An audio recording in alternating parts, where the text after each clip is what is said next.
참 좋습니다. 3일 예배가 있는 이유가 있습니다. 그러니까 주중에 한 번 더 함께 모여서 예배하고 또 다른 공예배 때 기도하는 시간이 부족하잖아요. 또 새벽 기도는 나오는 분들이 또 좀 정해져 있잖아요. 그래서 3일날 좀 많이 모여서 그 교회 공동체가 뜨겁게 함께 기도하라고 이런 예배가 있는 겁니다. 근데 제가요, 외국에 있으면서 한국에 이렇게 1년에 한 번, 또 뭐 때로는 그보다 더 간격을 두고 이렇게 들어오고 했었는데, 올 때마다 확 바뀌는 걸 느꼈어요. 한국 교회가 뭐가 제일 많이 눈에 띄었냐 하면, 바로 이 수요 예배입니다. 수요 예배. 제 선교사 시절에는 수요 예배도 금요 예배도 하여튼 무조건 오라 그래서 설교를 시키고, 간증, 선교 보고 시키고 그러셨는데, 언젠가부터 목사님들이 수요 예배는 잘 못 부르시는 거예요. 그 속내를 알고 보니까 교인들이 안 모여요. 그래서 선교사가 손님이 와도 좀 민망하고, 또 몇 명 교인 안 오는데 이렇게 또 선교 보고 하고 하기가 좀 그렇고, 이래가지고 수요일이 처음에는 수요일 날 많이 안 모여요, 이런 얘기 이제 하기 시작하시고, 그러다 보니까 대책을 강구해서 그러면 주부들을 위해서 뭐 아침에 모이자, 또 아침 저녁으로 또 나눠 놓으시더라고요. 그것도 의미가 있긴 하겠지만은 자꾸 이제 약화되는 거예요. 지금은 우리가 부흥의 시대에 살고 있지 않습니다. 모든 교회 목사님들이 또 다 하시는 얘기가 있어요. 지금도 늘어나는 교회가 있지 않습니까? 수평 이동이 많아요. 시대 자체는 부흥의 시대가 아니에요. 이 부흥의 시대가 아닐 때 교회가 은혜를 유지하고, 그 교회가 하나님의 성령의 역사를 경험하고 그래도 안간힘을 써야 되는데, 그러려면요, 제일 중요한 게 책임 있는 직분자들이 예배의 자리를 지키는 겁니다. 이거 이상이 없어요. 뭘 해서가 아니라 내가 예배의 자리에 앉아 있어야지. 그러면 된다니까요. 근데 이거를 못하게 사단이 얼마나 교묘하게 방해하는지 몰라요. 처음에는 뭐 금요일 기도나 혹은 수요 예배 안 가게 되면 마음이 좀 안 좋아요. 그런데 이거 한두 번 빠지고 나서 그 다음부터는 마음이 편안해집니다. 수요 예배 안 와도 가르쳐 두면 안 되는데, 그죠? 나중에는 편안해져요. 편안해진다는 게 좋아진다는 거 아니에요. 감각이 없어진다는 겁니다. 내가 지금 영적으로 점점 숨막혀가고 있는데 그걸 몰라요. 감각이 없어지는 거예요. 제 설교에 가끔 인용하는데, 아직 설교 시작한 거 아닙니다, 여러분. 이 비커에다가 개구리를 집어넣어 놓고요, 실험을 하는 걸 했었잖아요. 근데 그 약간 데펴진 물에다가 개구리를 집어넣으면 펄떡 뛰어나갑니다. 뜨거워서. 그런데 찬물에 넣어놓고 밑에서 살살 이렇게 불을 떼면 온도가 올라가는지도 모르고 그냥 그 안에서 이러고 있다가 점점 몸이 노곤하네 이러면서 그 안에서 삶아져서 죽는 거예요. 거기서 그냥 그렇게 되는 겁니다. 사단이 우리들에게 충격요법으로 시험을 주기도 하지만, 이렇게 점차 밀고 가서 결국에는 숨통을 끊어놓는 게 사단의 전략이란 말입니다. 교회가 살아있고 깨어있기 위해서는, 여러분 직분받은 분들은 할 수만 있거든, 정말 특별한 상황이 아니거든, 공예배는 꼭 나오셔야 돼요. 아멘이십니까? 그래야 내가 교회 사랑하는 사람이에요. 그 시간에 수목 드라마 본다고 누워가지고 수목 드라마에 재미 들려갖고 수요일보다 난 이게 좋더라, 그래도 별 문제 없더라, 이러지 마세요. 이건 큰일 납니다. 제가요, 교회가 이렇게 어떻게 사장되어 가는가를 다 밖에서 보고 왔잖아요. 유럽 교회가 지금 어떤 형편인지 너무 잘 알고 있거든요. 한국 교회가 굉장히 빠른 속도로 부흥했지만 굉장히 빠른 속도로 지금 그렇게 쫓아가고 있습니다. 제가 보고 왔어요. 어떻게 될지 미래가 보여요. 안 그러려면 여러분 시키는 대로 하시면 됩니다.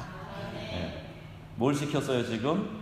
직분자들은, 특히 중직자들은 특별한 상황 아니면 예배의 자리, 공예배에는 꼭 나오셔야 돼요. 수요 예배가 이게 뭡니까? 오늘 좀 많이 나오신 것 같긴 한데, 그래도 최소한 50명 이상은 나와요. 최소한 50명. 우리 교회 규모에서.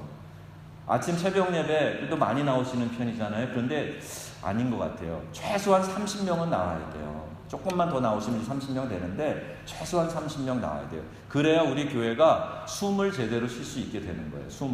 숨을 쉬어야 그 다음에 뭐 일도 하고 운동도 하고 그러는 거 아니겠습니까? 자, 제가 불을 지필 테니까 여러분 이제부터 가셔갖고 수요 예배 특별한 게 있더라.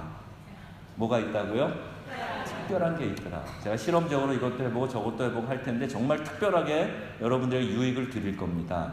입소문을 내셔야 돼요. 옛날하고 달라. 수요 예배가 특별한 게 있더라. 그래 오라고 하는 거예요. 그래서 여러분 이제부터는요, 교회 사랑은 다른 게 없어요. 앉아 계셔야 되는 겁니다. 공예배에 앉아 계셔야 돼요. 그 다음에 뭐 봉사도 하고 뭐 일도 하고 그렇게 하는 거지, 공예배 안 지키면요 저는 의심할 겁니다. 사랑을 입으로만 하십니까? 앉아 계셔야죠. 그렇게 말씀드릴 수도 있어요. 예. 웃으면서 얘기하겠지만 뼈가 있습니다. 예. 공예배는 꼭 나오셔야 돼요. 자, 우리 찬양하겠습니다. 찬송가 257장 우리 뜨겁게 찬양하고 말씀 듣고 기도하겠습니다. 257장 박수하시면서 힘차게 찬양하실 때 박수를 막 3개 치세요. 3개 치세요. 내 몸에 암세포가 왔다가 그냥 7길로 도망가도록, 몸이 막 뜨거워지도록, 몸 체온이 1도만 높아지면은요 웬만한 병 다 없어진대요. 의사들이 하는 얘기예요. 그죠? 근데 우리는 이거 쳐서 체온 높이는 거 플러스 성령께서 역사하시니까 질병이 떠나갈 줄로 믿습니다. 박수 치실 준비 되셨죠? 박수는 어떻게 해요? 내 마음이 열리는 만큼 박수를 크게 치시면서. 뭐 하세요? 반주. 자, 박수하면서 가겠습니다. 아멘. 마음에 가득한 의심을 깨치고 즐겁게 화평한 마음으로 찬송을 부르는 어린 양 예수의 그 피로 속죄함 얻었네. 속죄함 주 예수 내 죄를 속했네. 할렐루야 소리를 아파요 함께 찬송하세. 그 피로 속죄함 금이나은같이 없어질 보배로 속죄함 받은 것 아니요. 거룩한 하나님 어린 양 예수의 그 피로 속죄함 얻었네. 아멘. 속죄함 주 예수 내 죄를 속했네. 할렐루야 소리를 아파요 함께 찬송하세. 그 피로 속죄함 나 같은 죄인이 용서함 받아서 주 앞에 옳다함 얻음은 당신이 믿기를 어린 양 예수의 그 피로 속죄함 얻었네. 아멘. 속죄함 주 예수 내 죄를 속겠네. 할렐루야 소리를 아파요 함께 찬송하세. 거룩한 천국에 올라간 후에도 넘치는 은혜의 찬송을 기쁘게 부르는 어린 양 예수의 그 피로 속죄함 얻었네. 속죄함 주 예수 내 죄를 속했네. 할렐루야 소리를 아파요 함께 찬송하세.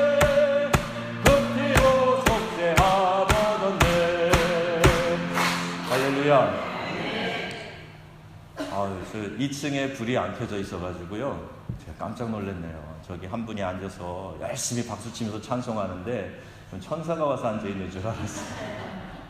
제가 파리에서 우리 새벽 기도할 때 막 기도하는데 어느 날 꼭 이렇게 미쉐린 선전하는 아이콘 같은 모양, 사람 모양 같이 하얗게 이렇게 두른 그런 형상의 사람이 앉아있는 교인들을 안수하면서 이렇게 가는 것을 새벽에 봤어요.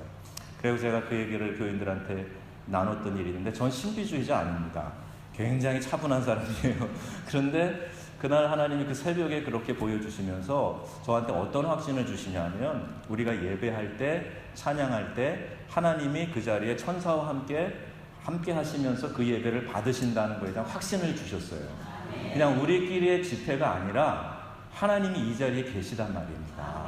그리고 우리의 찬양 한 소절 한 소절을 하나님이 받으시는데, 천사가 계시록에 있는 것처럼 금향로에 받아서 기도를 올리는 것처럼 우리의 찬양을 담아서 하나님께 올린단 말이에요. 그런 마음으로 우리가 찬송을 부르는 거예요. 예, 그래서 여러분, 이 찬송 다시 한번 부를 텐데 좀 더 빠르게, 더 힘차게 우리의 열정을 하나님께 올려드리는 마음으로 이 찬양을 다시 한번 불러보겠습니다. 좀 더 빠르게 부를게요.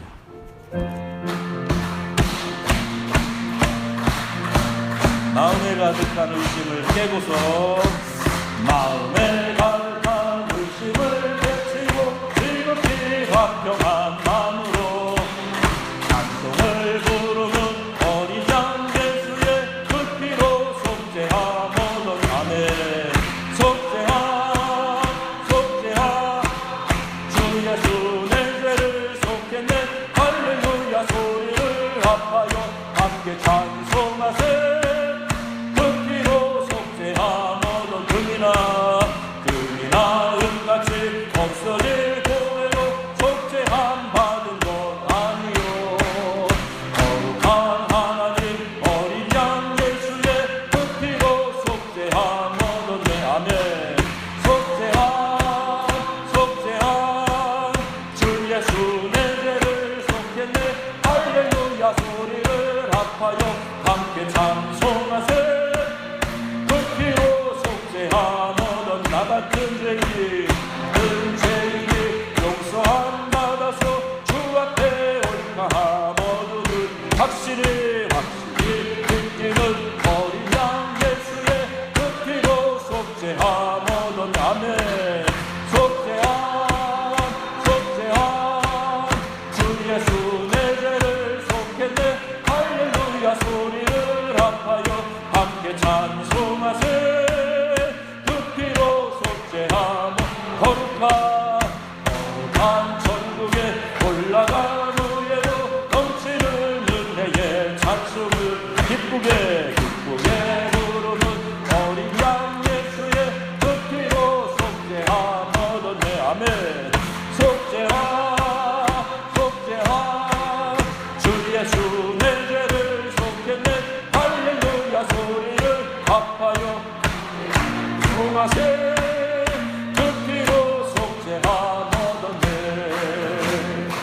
할렐루야. 아멘. 네. 제가 어느 날 언젠가 우리 밤샙시다 그럴 수 있어요. 각오되셨습니까? 네, 아멘. 못할 거 뭐 있어요? 밤새면 되지까지. 그죠? 네, 찬송하며 기도하며 막 은혜 충만한데 밤을 왜 못 새겠어요?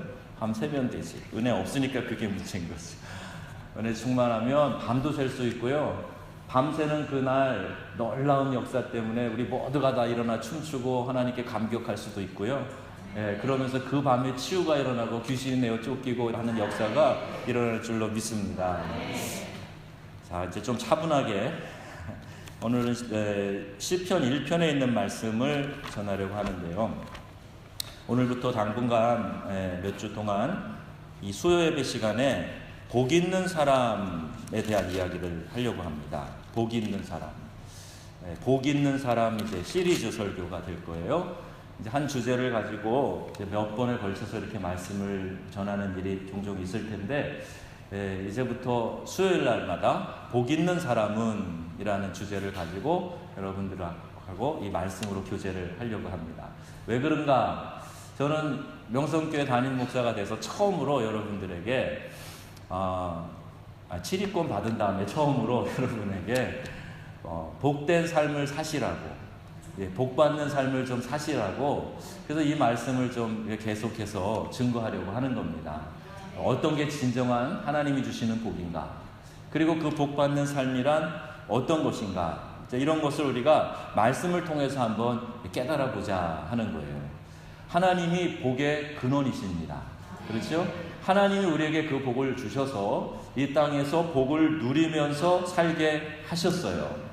혹자들은 이 복에 대한 개념을 잘못 가르쳐서 그거 기복신앙이야, 복 구하는 거 그거 저질신앙이야, 수준 낮은 거야, 이렇게 이야기하는 분도 있는데 이것도 잘못된 이야기입니다.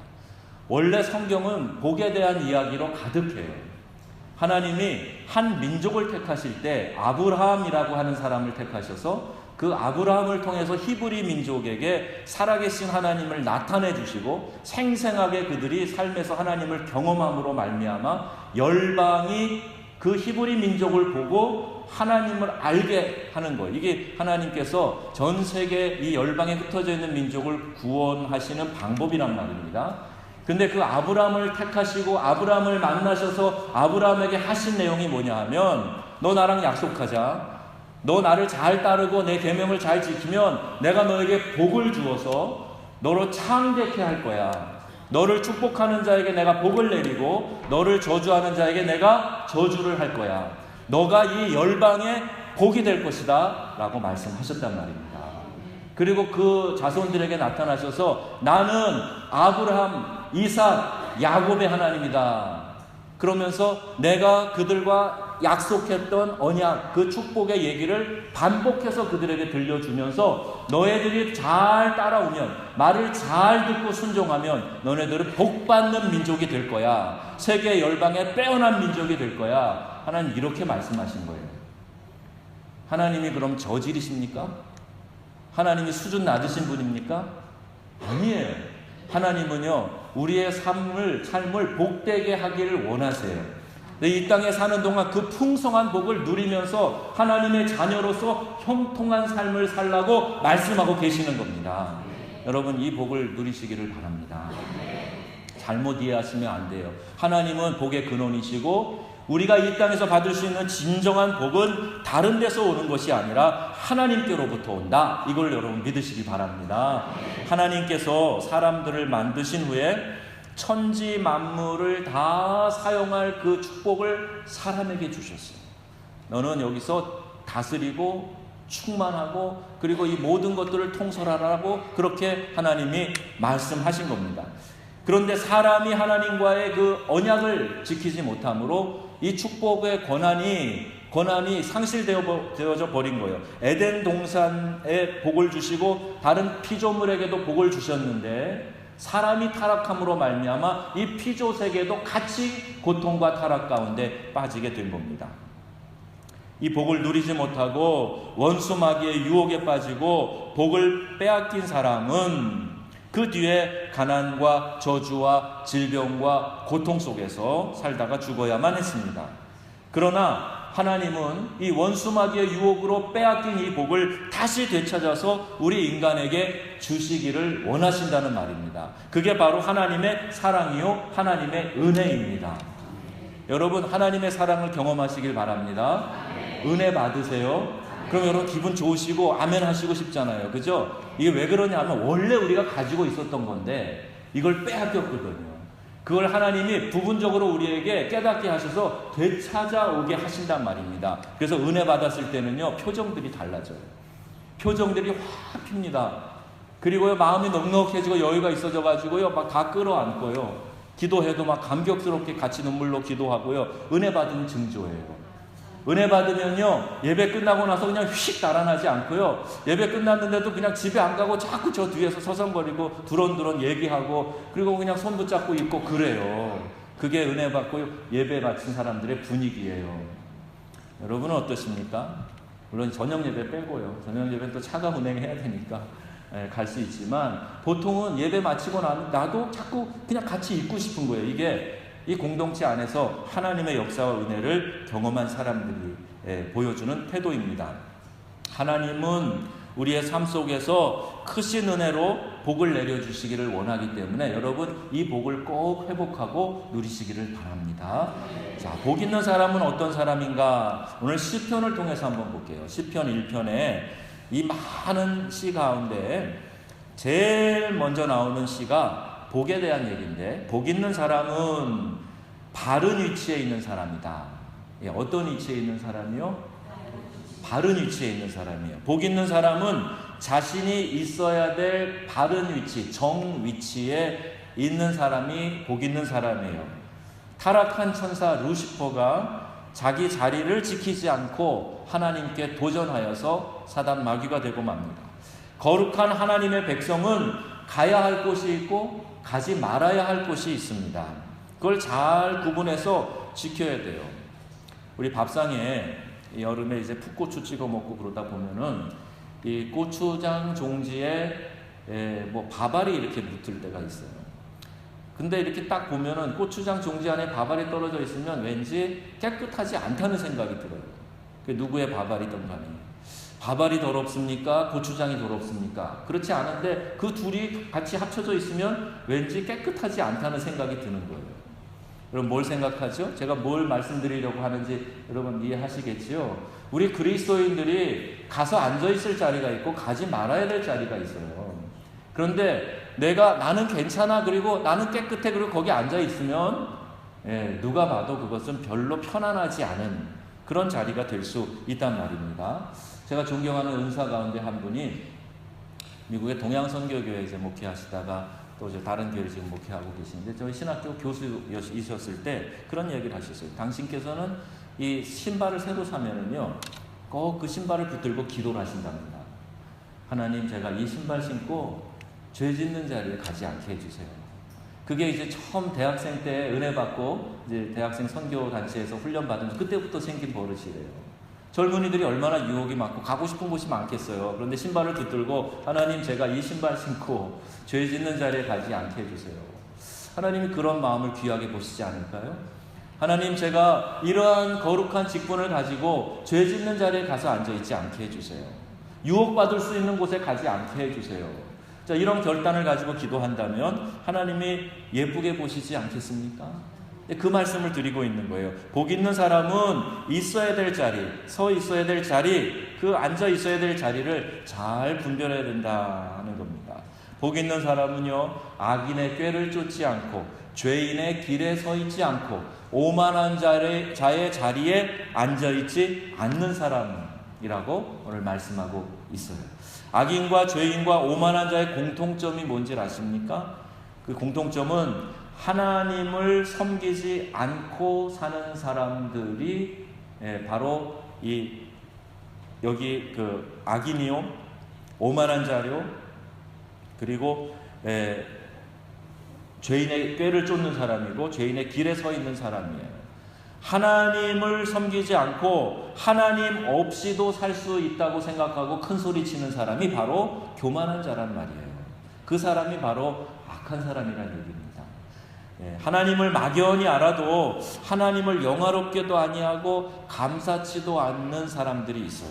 이게 더 무서워요. 얼치기 지나는 거예요. 하나님을 그냥 비스무리 아는 거예요. 막연하게만 아는 거예요. 그런데 정말 하나님이 어떤 분이신지 알면 우리는 그분 앞에 경외하는 마음으로 엎드릴 수밖에 없는 겁니다.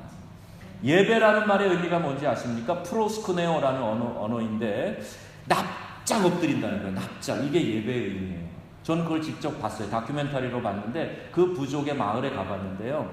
추장 앞에서 정말 땅에 바닥을 다 깔고 얼굴 대고 팔 다 대고 다리 쫙 뻗고 그 앞에서 좌로 구르고 우로 구르고 그 다음에 추장 앞에서 이러고 무릎 꿇고 앉은 추장이 와라 그러면 가서 손 한번 잡는 거예요. 와, 저는 그걸 보고 예배가 이런 거구나. 프로스크네오라는 단어를 제가 알고 있었거든요. 납작 엎드린다는 게 이런 뜻이구나. 그걸 제가 발견을 했어요.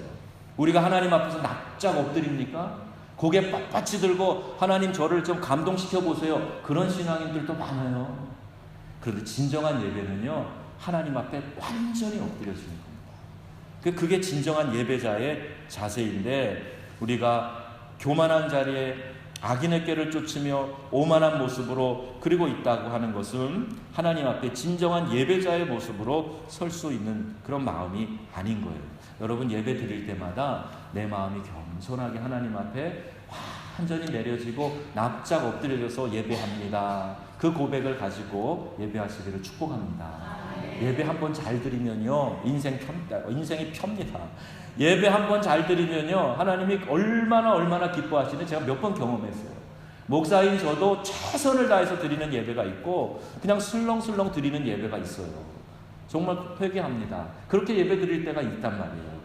그런데요, 예배를 정말 중심으로 하나님 앞에 드려보니까 그때 하나님이 얼마나 기뻐하시는지 그때 알 수 있더라는 말이에요. 그래서 여러분에게 제가 말씀드려요. 하나님을 섬기는 사람들과 함께 하는 자리, 그게 바로 예배 자리인데, 이 예배 자리에 있을 때 여러분이 가장 복된 사람, 가장 복된 자리에 있게 되는 겁니다. 이 예배의 성공자가 되시기를 축복합니다. 예배 구경꾼이 되면 안 돼요. 어떻게 예배를 은혜롭게 하나 보자, 그리고 지금 팔짱만 안 꼈지 마음으로 팔짱 끼고 이러고 계시면 안 된단 말입니다. 다 내려놓고 하나님 저에게 말씀해 주세요. 하나님 제가 듣겠습니다. 듣고 그 말씀 따라 살겠습니다. 이렇게 하고 말씀을 들으면요, 버릴 말씀, 은혜 안 될 말씀이 없어요. 그리고 그 제단에서 우리 공동체에 주시는 말씀이기 때문에 그건 꼭 나에게 필요한 말씀입니다. 여러분, 예배의 성공자가 되시기를 바랍니다. 복 있는 사람은 바로 이 예배의 위치에 있는 사람이에요. 예배하는 자리에 예배드리는 성도와 함께 있는 사람, 그 사람이 복 있는 사람입니다. 자, 두 번째는요, 2절 말씀 통해서 보죠. 복 있는 사람은 여호와의 율법을 묵상하며 살아가는 사람입니다. 2절 같이 읽습니다. 시작. 오직 여호와의 율법을 즐거워하여 그의 율법을 주야로 묵상하는 자로다. 사랑하는 사람이 보낸 편지는 여러분 한 번 읽고 완전 찢어버리죠. 서랍에 넣어놓고 절대 안 읽으시죠? 아니잖아요. 사랑하는 사람이 보낸 편지는 자꾸 읽어요. 읽고 또 읽고 또 읽고, 이건 무슨 뜻일까? 그래가면서 자꾸 단어를, 의미를 생각하고 또 읽고 또 읽고. 사랑하는 사람의 편지는 그러잖아요. 복 있는 사람은 여호와의 율법을 즐거워하는 사람입니다. 하나님 말씀을 펴서 읽는 걸 즐기는 사람이에요. 그리고 그 말씀을 밤낮으로 묵상하는 사람입니다. 그 말씀을 생각한다는 얘기죠. 여호와의 율법, 하나님 말씀, 우리가 갖고 있는 이 성경, 요새 얼마나 좋습니까? 성경을 이렇게 손에 들고 있을 수 있으니. 이런 시대가 옛날엔 아니었거든요. 이 말씀을 늘 들고 있고 하면서도 말씀을 묵상하지 않는 거 얼마나 어리석은 일인지 몰라요. 읽을 책도 많이 있겠지요. 그런데 제일 많이 우리가 읽고 들어야 되는 책, 바로 하나님의 말씀, 이 성경입니다. 이 말씀이, 하나님의 말씀은 날마다 들어야 되고 날마다 읽고, 하나님의 그 숨겨놓으신, 이 말씀 안에 숨겨놓으신 그 놀라운 보물들을 우리가 여기서 캐내야 된단 말입니다. 그래서 말씀을 주야로 묵상하는 자는 하나님께서 은혜를 주시는 거예요. 복을 주시는 거예요. 묵상이란 하나님의 말씀을 듣고 읽는 것을 삶에 적용하는 걸 말합니다. 그냥 읽고 마는 게 아니라 그 말씀대로 살려고 오늘 실천을 해보는 거예요. 이스라엘 민족이 그 어떤 자원도 없었어도 뛰어난 민족이 될 수 있었던 것은 말씀이라는 자원을 가지고 살았기 때문이에요. 어렸을 때부터 자녀들에게 철저하게 말씀을 심어줬습니다. 그 말씀으로 그들의 인생이 바뀌어가는 것을 보게 되는데, 한 가지 예를 들어볼게요. 지금 지구상에 약 67, 8억의 인구가 있는데 유태인들은 1700만 정도밖에 안 됩니다. 아주 소수죠. 그런데 노벨상, 그 전 세계에서 공헌한 사람들에게 주는 이 노벨상을 받은 사람들이 전체 수상자 중에 35%가 유태인입니다. 그리고 특별히 경제 분야에서 노벨상을 받은 사람은 전체 수상자의 65%가 넘는데요. 이걸 보면서 어떤 사람은 유태인들은 날 때부터 머리가 똑똑한가 보다, 그렇게 얘기하는 것 같은데, 제가 하나님의 속성에 대해서 이렇게 공부하다 보면 하나님은 공평하신 하나님이세요. 태어나면서부터 유전적으로 똑똑한 민족을 그렇게 IQ를 높여가지고 이 민족을 뽑아낸 그런 하나님 아니세요. 이거 후천적인 겁니다. 어떻게 후천적이냐? 아주 어렸을 때부터 그 아이에게 하나님의 말씀을 가르치고 읽고 암송시키는 거예요. 그래서 아이가 처음 글을 읽을 때쯤 되면 유태인들이 하는 퍼포먼스가 있어요. 그들이 갖고 있는 이 율법책을 갖고 와서 이 겉에다가, 이 가죽으로 되어 있겠죠, 표지가, 곁에다가 꿀을 바르는 거예요. 그리고 아이에게 그 꿀을 맛보게 합니다. 아이가 핥아먹으니까 꿀이 얼마나 달고 맛있겠어요? 무슨 맛이니? 꿀맛이에요. 그런 이 책이 너의 인생을 그렇게 아름답고 달콤하게 만들어 줄 것이다, 이렇게 가르쳐 준다. 그래서 말씀을 가르치고 그 말씀을 읽고 그 말씀을 외우게 하는 거예요. 그리고 지금도 중고등학교에 가도요, 유태인 학교에 가면 오전 중에는 율법 공부를 한답니다. 뭐 배워야 될 과목이 얼마나 많아요? 과학도 해야 되고 수학도 해야 되고 뭐 배울 게 많은데 그거 다 오후로 밀어놓고 오전에 율법만 공부하는데, 거기에서 뭐 하버드 가고 예일 가고 뭐 난리가 나는 거예요. 왜 그럴까요? 하나님의 말씀을 사랑하고 그 말씀을 암송하고 그 말씀대로 살아가는 사람, 그 말씀을 지키는 사람에게 하나님이 지혜를 주시기 때문이에요. 여러분 제발 좀 믿으시기 바랍니다. 지혜가 다 여기 있거든요. 그 답도 알려주셨어요. 잠언 1장 7절에 여호와를 경외하는 것이 지식의 근본이오늘 미련한 자는 지혜와 훈계를 멸시하느니라. 여호와를 경외하는 것, 하나님을 두려워하며 높여드리는 것, 이게 지식의 근본이래요. 여러분 자녀들이 공부 잘하길 원하십니까? 그러면 그 자녀들에게 하나님을 경외하는 걸 가르치세요. 그게 지식의 근본이라고 말씀하고 있습니다. 우리 교회 학교 아이들이 이제 선생님들이 열심히 많은 분들이 가르치시는데 아이들 숫자가 생각보다 많지 않아요. 우리 가정에 꼭꼭 숨어있는 아이들 교회에 와서 말씀으로 배우고 그 말씀으로 지혜를 얻도록 여러분들이 많이 권면하셔야 될 겁니다. 신명기에 보면 6장에 쉐마라는 말이 이제 여러 번 반복돼 나오는데 쉐마 이스라엘, 그 사람들이 율법을 낭독하는 거예요. 쉐마. 그럼 사람들이 그 다음에 들어요. 쉐마 이스라엘. 그리고 이제 그 다음에 쭉 이야기를 하는데 중요한 얘기를 합니다. 무슨 얘기냐 하면 이 쉐마라는 말은요, 들어라 이런 뜻이 있는데 그 다음에 이어지는 말들이 다 교훈이 되고 가르침이 되는 얘기예요. 6장 4절에 보면 이스라엘아 들으라 우리 하나님 여호와는 오직 하나인 여호와시니, 이런 말씀. 또 신명기 4장 1절에 쉐마 이스라엘, 이스라엘아 들으라 이제 내가 너에게 가르치는 규례와 법도를 듣고 준행하라. 그리하면 너희가 살 것이요 너희 조상의 하나님 여호와께서 너에게 주시는 땅에 들어가서 그것을 얻게 되리라. 이런 얘기들입니다. 그러니까 그 어린 때부터 이스라엘아 들어라 그러면서 하나님의 뜻과 하나님의 명령을 그들에게 가르쳐 주는 거예요. 그리고 이렇게 살면 복을 받을 것이고 이렇게 살지 않으면 너희는 축복 가운데 살지 못할 것이다를 어려서부터 가르치는 거예요. 성인이 돼서도 그 말씀을 들으면서, 회당에서 들으면서 마음을 작정하는 거예요. 여러분 오늘 듣는 말씀이 지금 똑같은 겁니다. 여러분 들으세요. 그리고 이렇게 살아야 됩니다 라고 여러분 듣고 가시는 거예요. 그럼 이 말씀을 붙들고 내가 그렇게 살아야지 라고 결단하고 살다가 오시는 겁니다. 그 일이 반복되다 보면 어느새 내가 콩나물술에 물 주는데 다 빠져나가는 것 같아 쑥쑥 자라듯이 내 믿음이 자라는 거예요. 듣고 실천하는 거예요. 그래서 믿음은 들음에서 난다 그랬죠? 그렇죠? 이 들음은 하나님의 말씀으로 말미암는 거예요. 이 말씀을 통해 듣게 될 때, 제대로 듣게 될 때 우리의 믿음이 자라게 되는 줄 믿으시기 바랍니다. 이게 정말 중요한 거예요. 자, 시간의 양보다 중요한 것은 질이에요. 많은 시간을 투자했다? 이거보다 더 중요한 것은 얼마나 집중해서 그 시간을 활용했느냐에 달려 있습니다. 집중된 시간이 참 중요한 거예요.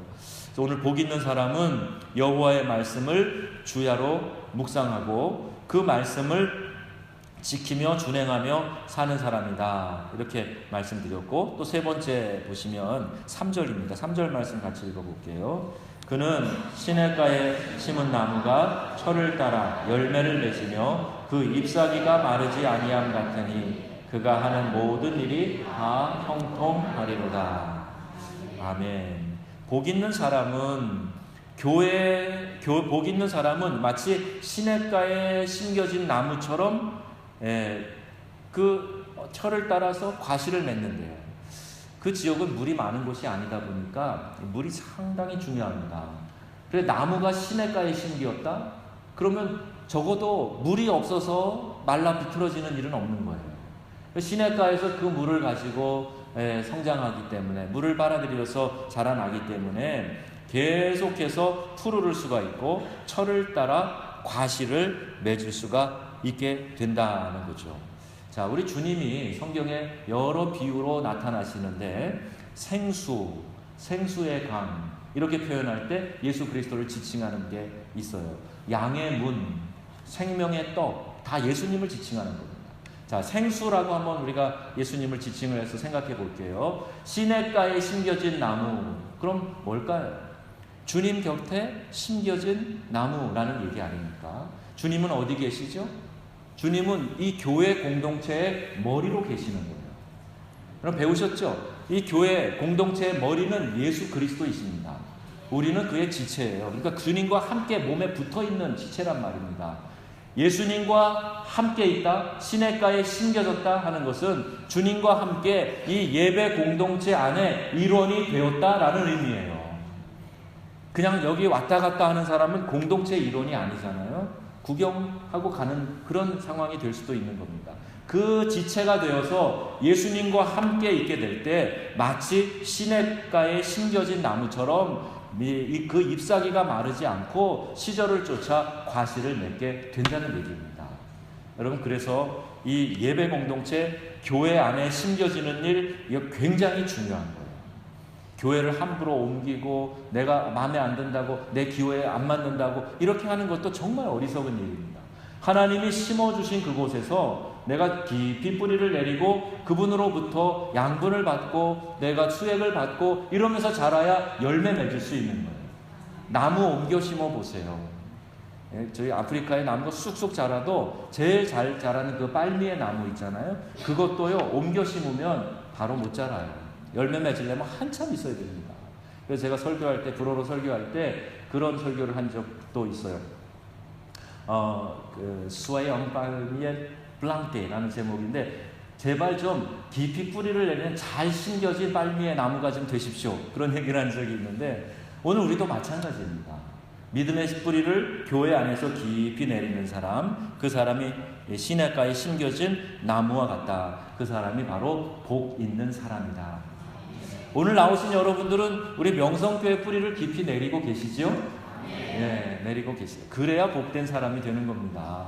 그냥 뿌리 살짝 한 발만 살짝 걸쳐 있고 이게 아닙니다. 깊이 뿌리를 내리면, 깊이 뿌리 내린 나무는 웬만한 바람이 불어도 넘어지지 않아요. 넘어지지 않아요. 그런데 그냥 뿌리가 깊지 않으면요, 조금만 바람이 불어도 큰 나무가 되었는데도 퍽 넘어지는 일이 생긴단 말입니다. 여러분, 믿음의 뿌리를 깊이 내리시기를 주님의 이름으로 축원합니다. 근데 명성교회 같은 좋은 교회에서 여러분 왜 뿌리를 못 내려요? 깊이 내리세요. 뭐가 장애가 되었나 생각해보고 목사에게 이제 좀 컨설팅도 좀 해달라고 그러고, 그리고 그 장애를 제거해서 뿌리를 깊이 내리셔야 돼요. 내가 돌짝밭에 지금 심겨졌나, 가시밭에 심겨졌나, 길거리에 있는 건가 한번 생각해보고 우리 명성교회 안에서 그럼 신앙의 뿌리를 깊이 내리셔야 됩니다. 자, 복 있는 사람은요, 하나님께서 인정하신다 그랬어요. 의인으로 인정해 주신다 그랬어요. 아무리 세상적으로 똑똑하고 지식이 많고 돈 많이 벌고 명예 권세 있다고 해도 복 있는 사람이 아닙니다. 복 있는 사람은요, 하나님께 인정받는 사람이에요. 내가 너를 보니 참 내 마음이 흡족하다. 이런 마음이 하나님이 드셔야 되는 거예요. 우리가 이 땅에서 언젠간 떠나서 천국에 가서 서게 될 텐데, 제가 좀 힘이 없어 보이잖아요. 저희 동갑내기 그 목사님이 소천했어요. 우리 동기인데 이렇게 순서 없이 간단 말입니다. 벌써 한 명이 아니고요, 벌써 여러 명이 소천했어요. 교통사고로도 많이 가고 병으로도 가고. 네, 이 목사님도 갑작스럽게 갔어요. 그러니까 좀 충격이죠. 오는 거는 순서 있지만 가는 거 순서 없어요. 언제 하나님이 부르시더라도 하나님 앞에 섰을 때 하나님이 잘했다, 아무개 잘했다, 착하고 충성된 종아, 네가 참 수고 많았다, 내가 네 마음을 잘 안다, 고맙다. 그리고 하나님이 여러분을 칭찬하시고 여러분에게 많은 상급을 주시고 여러분을 기쁨으로 끌어안아 주십니다. 그걸 생각하면서 날마다 신앙생활 하자 말입니다. 언제 부르실지 몰라요. 언제 부르시더라도 우리는 하나님 앞에 설 때 기쁨으로 가서, 주님이 언제 오실지 몰라요. 언제 오시더라도 마라나타 주 예수여, 그리고 환영하며 나아가가지고 우리 주님 앞에서 그 어린 양 되시는 우리 신랑 되시는 주님을 거룩한 신부로 맞이하는, 얼마나 좋습니까 여러분. 그리고 그곳에서 영원히 하나님과 함께 사는 거예요. 이 땅은요 지나가는 겁니다. 휙 지나가요. 그리고 하나님 나라에서 영원히 사는데 어떤 모습으로 그곳에서 사시겠습니까? 복 있는 사람이 되시기를 바랍니다. 이 땅의 명예 권세, 조금 높아지는 거, 조금 인정받는 거, 조금 누리고 사는 거, 조금 편하게 사는 거, 별거 아니에요. 거기에 마음 두지 마시고 하나님께 인정받는 걸 마음 두세요. 어떻게 하면 하나님께 인정받을까에 마음을 두세요. 어떻게 하면 하늘나라에 보화를 쌓아둘까에 여러분 마음을 두세요. 그리고 하나님 앞에 크게 인정받는 저와 여러분 되시기를 주님의 이름으로 축복합니다. 복된 자리, 자신이 있어야 할 자리에 있는 거예요. 악인의 꾀를 쫓지 않고 죄인의 길에 서지 않고 오만한 자의 자리에 앉지 않는 겁니다. 복 있는 사람은 여호와의 율법을 즐거워하는 사람입니다. 복 있는 사람은 주님께 심겨진 인생, 교회 중심으로 살아가는 인생임을 믿으시고 여러분 복된 삶을 사시기를 주의 이름으로 축원합니다. 아멘.